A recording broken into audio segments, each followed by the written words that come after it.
Challenges to national integration of Pakistan, क्या challenges है ज़रा हम आपके लिए डिस्कस कर लेते हैं। देखिए जी, पहले तो आपको समझना चाहिए कि ये नेशनल इंटीग्रेशन होता क्या है, क्योंकि जब नेशनल इंटीग्रेशन का पता चलेगा तो फिर ही आपको पता चलेगा कि नेशनल डिसइंटीग्रेशन क्या होता है। और पाकिस्तान को जब चैलेंजेस आ जाएँ तो फिर वो नेशनल इंटीग्रेशन नहीं बल्कि नेशनल डिसइंटीग्रेशन की तरफ पहुँच जाता है। तो इंटीग्रेशन क्या होता है, पहले ज़रा इंटीग्रेशन को समझ लें। इंटीग्रेशन ऐसा प्रोसेस है जिसके अंदर तमाम इदारे जो है वो सपोर्ट कर रहे हैं, सर्व कर रहे हैं, प्रोवाइड कर रहे हैं यूनिफॉर्म और इक्वल अटेंशन तमाम मुल्क के रेजिडेंट्स को और रियासत के तमाम बाशिंदों को, respective of caste, creed, religion, culture etcetera etcetera. और फिर नेशनल इंटीग्रेशन है कि ये तो इंटीग्रेशन का बात हो गई।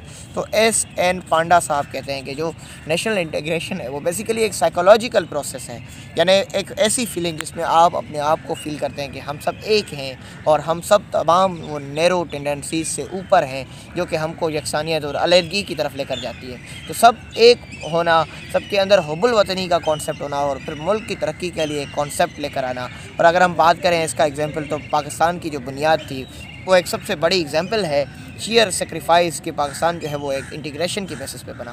तो ज़रा अब चैलेंजेस क्या हैं जिसकी वजह से मुल्क जो है वो नेशनल डिसइंटीग्रेशन की तरफ जा रहा है, उसको ज़रा जिक्र कर लेते हैं। तो सबसे पहले जी नेशनल डिसइंटीग्रेशन के मसाइल की तरफ बलूचिस्तान के मसाइल देख लेते हैं। बलूचिस्तान के अंदर अगर हम बात करें तो बलूचिस्तान के जो मसाइल के इशूज़ क्या हैं जी, मिसिंग पर्सनस का इशू है बलूचिस्तान के अंदर जी। जो है वो हम बात करें तो रिसोर्सेस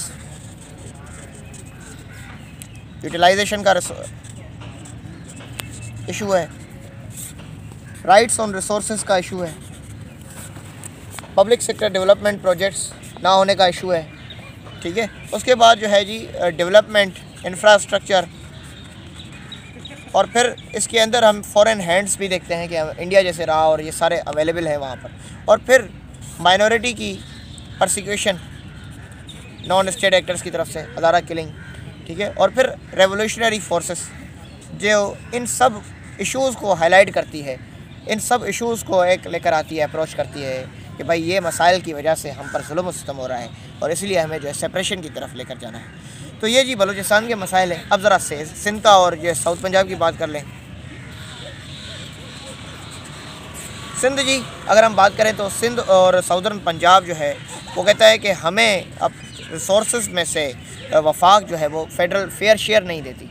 अगर हम UN की बात करें तो UN क्लेम करता है कि सिंध में 75% से ज़्यादा जो लोग हैं वो गुर्बत की लकीरों के नीचे रह रहे हैं, ज़िंदगी गुजार रहे हैं, ठीक है।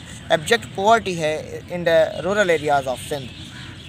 अच्छा जी, और फिर हम ज़रा इसको डिस्कस कर लेते हैं कि ये जो नेशनल इंटीग्रेशन के मसाइल हैं वो किस तरह फिर मसाइल क्रिएट करते हैं। अगर हम साउथ पंजाब की बात करें तो साउथ पंजाब में जी हमें नज़र आता है कि साउथ पंजाब कहता है कि ये जो है हमारे साथ बिल्कुल एजुकेशन फैसिलिटीज़ नहीं है, हेल्थ फैसिलिटीज़ नहीं है, हमारे साथ जो है मार्जिनलाइजेशन है पूरी, PSG में हमें फ़ंड्स नहीं देते।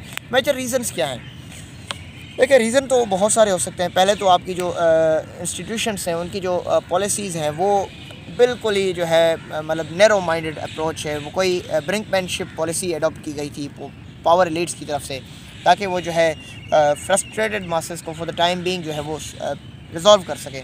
दूसरा मसला ये है कि हमारे अंदर जो हमारी सिक्योरिटी कम्प्लेक्स पाकिस्तान है उसके अंदर फिर हॉस्टाइल फॉरेन हैंड्स का मौजूद होना, और फिर उसके बाद सेक्टेरियन मल्टी कल्चरल पाकिस्तान एक मुल्क है जिसके अंदर मल्टी कल्चरल मल्टी लिंग्विस्टिक और मल्टी रिलीजियस सोसाइटी है, बट टू मोस्ट एक्सटेंट जो है ये इथनिसिटी जो है, और फिर ये सेक्टेरियनिज़म जो है ये भी पाकिस्तान को लार्ज एक्सटेंट तक डिसइंटीग्रेशन की तरफ, और क्लर्जी का बड़ा इसमें रोल है। तो सॉल्यूशंस क्या है इसके लिए? सॉल्यूशंस ये है कि स्ट्रॉन्ग मीडिया के थ्रू आपको नैरेटिव्स बिल्डअप करने होंगे। जिस तरह हम सॉन्ग्स को प्रमोट करते हैं इस तरह आपको एक नैरेटिव को बिल्ड करना होगा।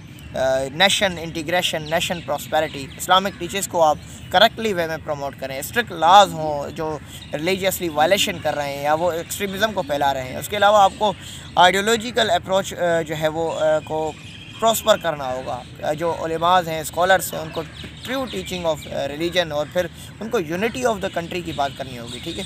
उसके बाद फिर जी ये जो इशू है जो मिसिंग पर्सन का उसको जल्द से टाइमली रिजॉल्व करना होगा। उसके साथ साथ फिर जो है सिक्योरिटी कॉम्प्लेक्स सिनारियो बलूचिस्तान में उसको बेटर करना होगा।